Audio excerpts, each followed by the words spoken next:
called 2025, the first year of the future. This is Thoughts from 5D. I'm Otis 5D.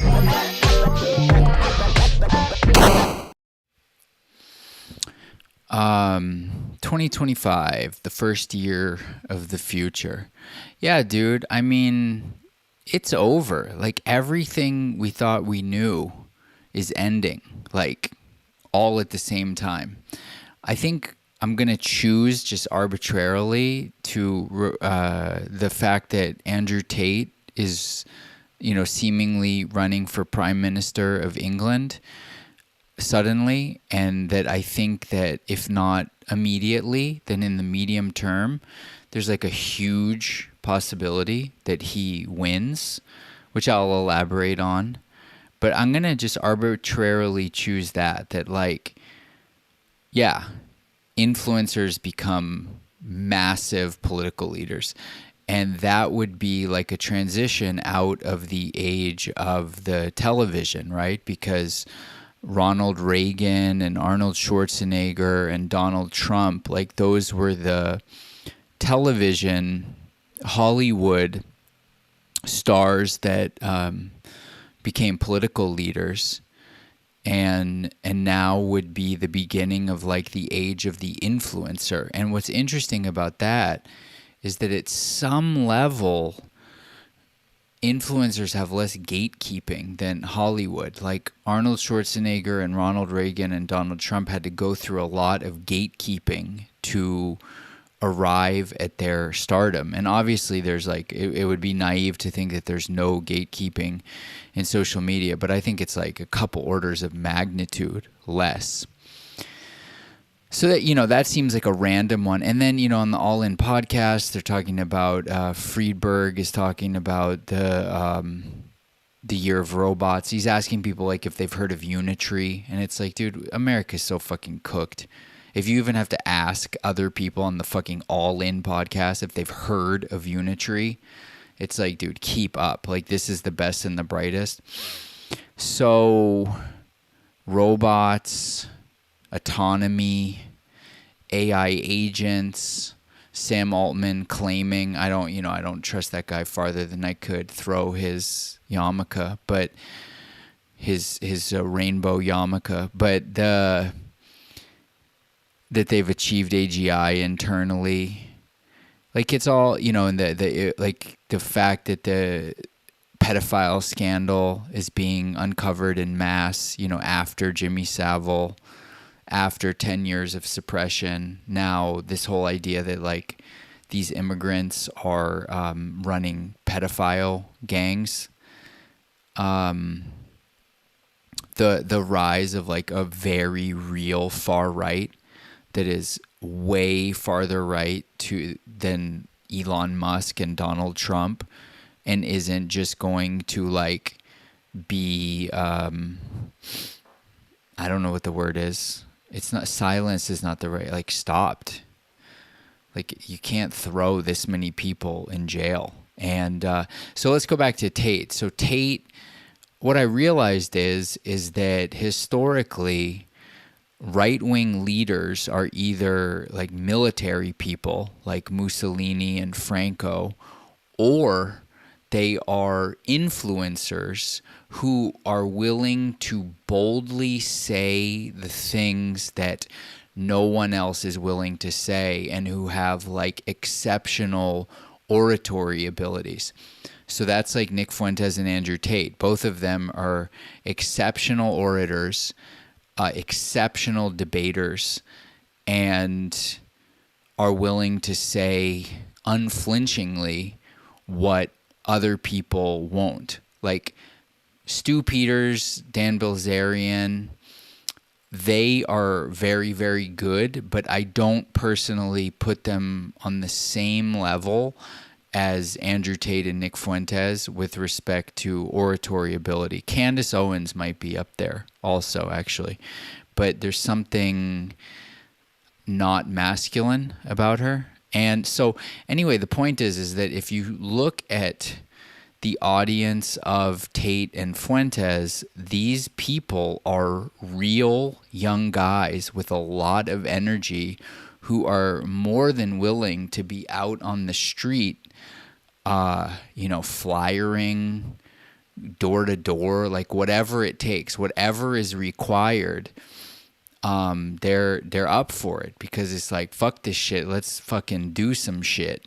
And finally someone has come along, like Torba just had a tweet where he said something to the effect of like, never send a merchant to do the job of a warrior, basically saying that people like Vivek and Musk and David Sachs and JD Vance and Peter Thiel and Donald Trump, these guys are all fundamentally merchants. They're not warriors.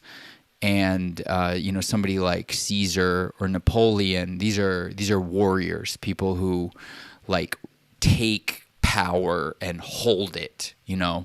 Hitler, Franco, Mussolini, what's his fate, Castro, Mao Zedong, Ho Chi Minh. These are warriors, and that we're entering potentially into the age of the warrior. So you have that, right? So that's like the political landscape, and then you add insane technology on top of that, in a good way and in a bad way. So the decentralized swarms can use all of this technology, and the centralizing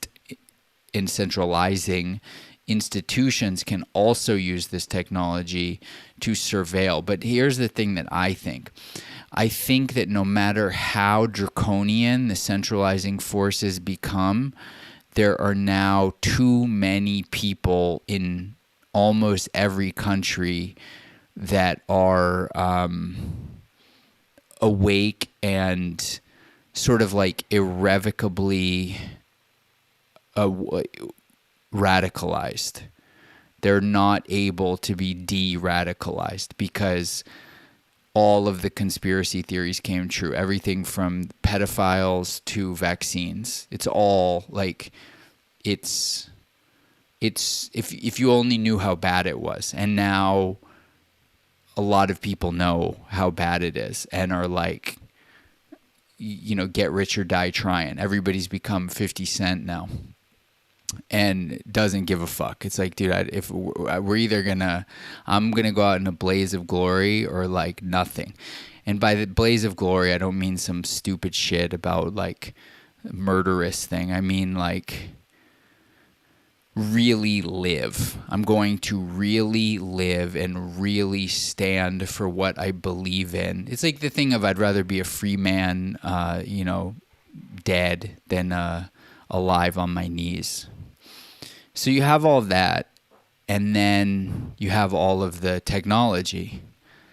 And the technology, I think, similarly prevents any backtracking, because even the open source, local, uncensored AI is now too good at both image generation, maybe even video generation at this point, and certainly like text chat, to hem it in and censor everything. It would just be so easy now if the censorship got too bad for people, like, for a torrent to get put up that is just a local LLM, one click on both Windows and Mac, and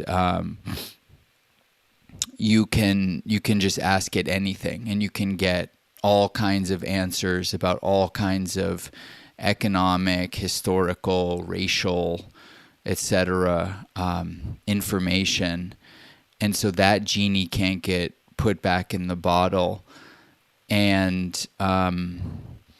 the fiat money is just teetering. Like, it's now, there are probably hundreds of millions of people around the world who understand how fragile and fake the monetary systems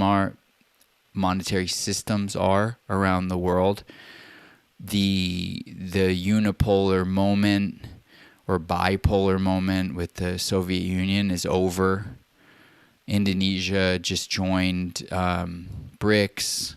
So any idea of like American hegemony in Asia is like, you know, and half the world's population, more than half the world's population lives in Asia.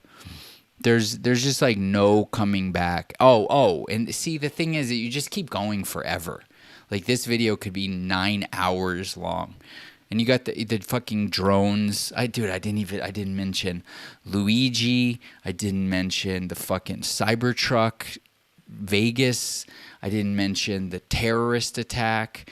Like, it's too much now. And every day is a new technological advancement with AI agents or humanoid robots. And all of this stuff is shipping now. People are buying humanoid robots. The robot dogs are like $1,500. It's like they're like the price of a laptop, you know. Drones. So this is it. So now the past is in the rear view. The future is upon us. And I think that the most important thing is to just more or less like forget everything you thought you knew about how life and society works. And I don't mean that in some communist year zero way, but in a way of like the creative constraints on existence are diminished more than they've probably ever been. So the impetus is upon the individual to figure out, like, how are you to live? How are you to navigate reality? And it's super daunting. It's super, like, people are getting one-shotted left and right, having their brains broken, all the slang that now exists for these things. You know, having fucking sudden deaths from the vaccine. Sorry, not from the vaccine. Sorry, YouTube, fucking cocksuckers. And so, like, if you can sort of like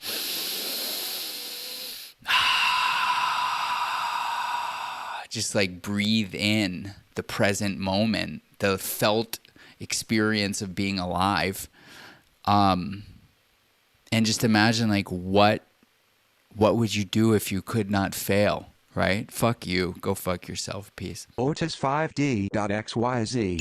Go fuck yourself.